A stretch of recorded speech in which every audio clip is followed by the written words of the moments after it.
৯ মে ভাইয়ের সঙ্গে শেষবার কথা হয়েছিল নুরুল আমিনের। খুব কম সময়ের জন্য কথা হলেও তার কাছ থেকে পাওয়া খবর ছিল ভয়াবহ। ভাইয়ের কাছ থেকে তিনি জানতে পারেন তার ভাই কাইরুল ও আরও ৪ জন আত্মীয়সহ মোট ৪০ জন রোহিঙ্গা শরণার্থীকে দিল্লি থেকে তুলে নিয়ে ভারত সরকার জোরপূর্বক ফেরত পাঠিয়েছে মিয়ানমারে, যেখান থেকে কয়েক বছর আগে প্রাণ বাঁচাতে তারা পালিয়ে এসেছিলেন ভারতে। মিয়ানমারে এখন পুরোদমে চলছে গৃহযুদ্ধ। জান্তা বাহিনী ও প্রতিরোধ বাহিনীর সংঘাতে দেশটিকে বলা হচ্ছে পুরোপুরি যুদ্ধক্ষেত্র। সেখানে ফিরে যাওয়া মানেই মৃত্যু। ২০২১ সালে সামরিক জান্তা ক্ষমতা দখল করার পর থেকে দেশটিতে সংঘর্ষ তীব্র আকার ধারণ করেছে। ক্ষুদ্র জাতিগোষ্ঠীর মিলিশিয়া ও প্রতিরোধ বাহিনী সেনাদের বিরুদ্ধে লড়াই চালাচ্ছে। এই অস্থিতিশীল পরিস্থিতিতে কাইরুলের মতো বিতাড়িত শরণার্থীদের নিরাপত্তা প্রায় অনিশ্চিত হয়ে পড়েছে।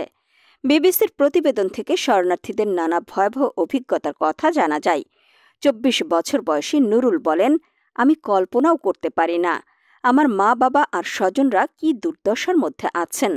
শরণার্থীদের ভাষ্যমতে তাদের দিল্লি থেকে বঙ্গোপসাগরের একটি দ্বীপে উড়োজাহাজে নেওয়া হয়।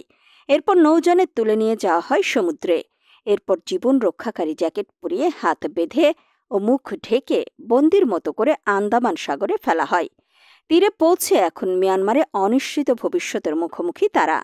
নিষ্ঠুর নির্যাতন ও নিপীড়নের মুখে সাম্প্রতিক বছরগুলোয় বহু রোহিঙ্গা মুসলিম দেশটি ছেড়ে পালাতে বাধ্য হয়েছেন।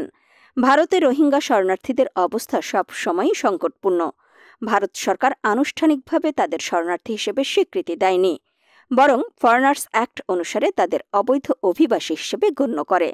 জাতিসংঘের শরণার্থী বিষয়ক সংস্থার তথ্য অনুযায়ী ভারতে নিবন্ধিত রোহিঙ্গার সংখ্যা প্রায় ২৩,৮০০ হলেও হিউম্যান রাইটস ওয়াচ মনে করে প্রকৃত সংখ্যা ৪০,০০০-এর বেশি। সবচেয়ে বড় রোহিঙ্গা শরণার্থী জনসংখ্যা বাংলাদেশে, যেখানে ১০ লাখেরও বেশি মানুষ অবস্থান করছে। তাদের অধিকাংশই ২০১৭ সালে মিয়ানমারের সেনা অভিযানের সময় পালিয়ে আসে। বহু প্রজন্ম ধরে মিয়ানমারে বসবাস করলেও রোহিঙ্গারা নাগরিকত্ব পায়নি।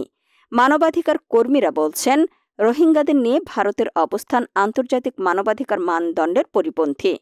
রাষ্ট্রের নীরবতা এবং বিতাড়নের ঘটনা তাদের অস্তিত্ব সংকট আরও বাড়িয়ে তুলছে। জাতিসংঘ স্পষ্টভাবে বলেছে, এই ধরনের পদক্ষেপ শরণার্থীদের জীবনের জন্য মারাত্মক হুমকি তৈরি করছে।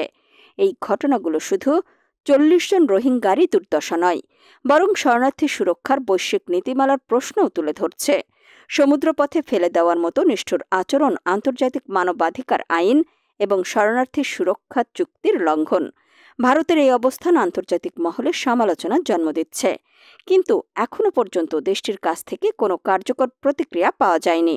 রোহিঙ্গাদের ভবিষ্যৎ অনিশ্চিত। তারা মিয়ানমারে গিয়ে যুদ্ধের মুখোমুখি হচ্ছে, আর ভারতে থেকেও পাচ্ছে না সুরক্ষা। নুরুল আমিনের মতো হাজারো রোহিঙ্গা প্রতিদিন আতঙ্কে দিন কাটাচ্ছেন। কখন তাদেরও একই পরিণতি ভোগ করতে হবে সেই ভয়ে।